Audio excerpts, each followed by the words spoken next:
ડભોઈ ખેતીવાડી ઉત્પન્ન બજાર સમિતિ એપીએમસીમાં ખેડૂત હિતરક્ષક સમિતિના 4 ચૂંટાયેલા ડિરેક્ટરો દ્વારા ડભોઈ તાલુકામાં પ્રથમવાર ખેડૂત મતદાર માટે ઋણ સ્વીકાર્ય કાર્યક્રમ યોજી ખેડૂત હિતમાં એક ઐતિહાસિક પહેલ કરવામાં આવી છે।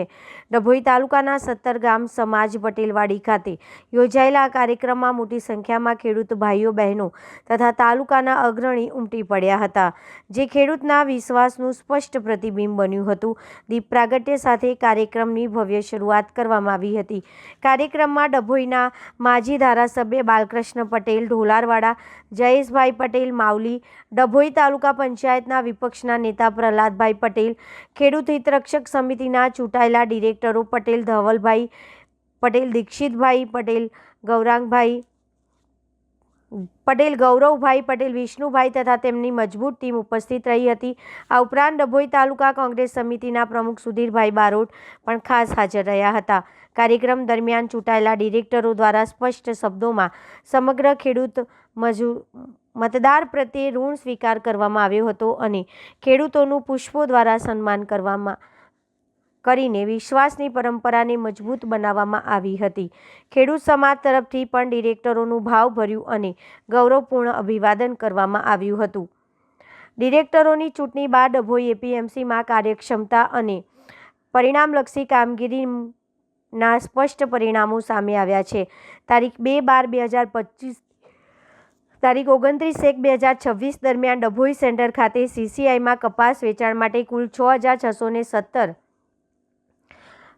ખેડૂતોએ નોંધણી કરાવી હતી। વડોદરા, આણંદ, ભરૂચ, નર્મદા, છોટાઉદેપુર અને પંચમહાલ એમ કુલ 6 જિલ્લાઓમાંથી ખેડૂતો જોડાયા હતા। ફૂલ કપાસના 69,078 ક્વિન્ટલ વેચાણ સાથે માર્કેટ સેસફી તરીકે ₹55,35,000ની આવક નોંધાઈ હતી, જ્યારે ગત વર્ષે 2024-25માં આ જ આવક માત્ર 36,74,000 હતી। આ આંકડાઓને સાબિત કરે છે કે નવા ડિરેક્ટરોના નેતૃત્વમાં ડભોઈ એપીએમસી ખેડૂતલક્ષી અને પારદર્શક દિશામાં આગળ વધી રહ્યું છે।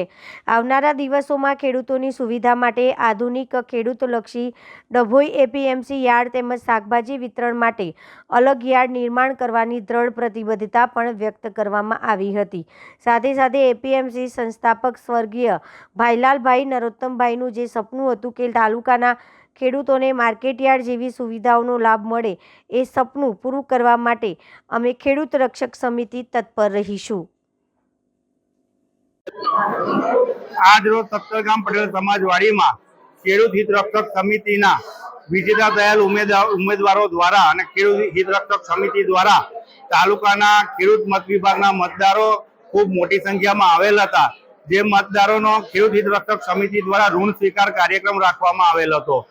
ઋણ સ્વીકાર તો ખરેખર ત્યારે થશે જ્યારે તાલુકાના ખેડૂતોને પૂરેપૂરી સવલતો મળતી થશે, ત્યારે ઋણ સ્વીકાર અમે કર્યો કહેવાય, આવું અમારી ખેડૂત હિત રક્ષક સમિતિનું માનવું છે।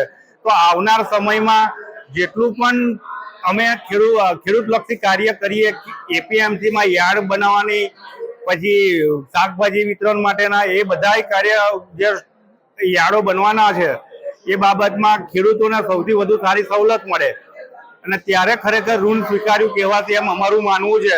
પણ આજ રોજ એક નાના કાર્યક્રમ સ્વરૂપે ખેડૂતોનો અમે પુષ્પહારથી અને ફૂલોથી આજે એમનું અમે સ્વાગત કરી અને એમનો ઋણ સ્વીકાર કાર્યક્રમ કરેલ છે।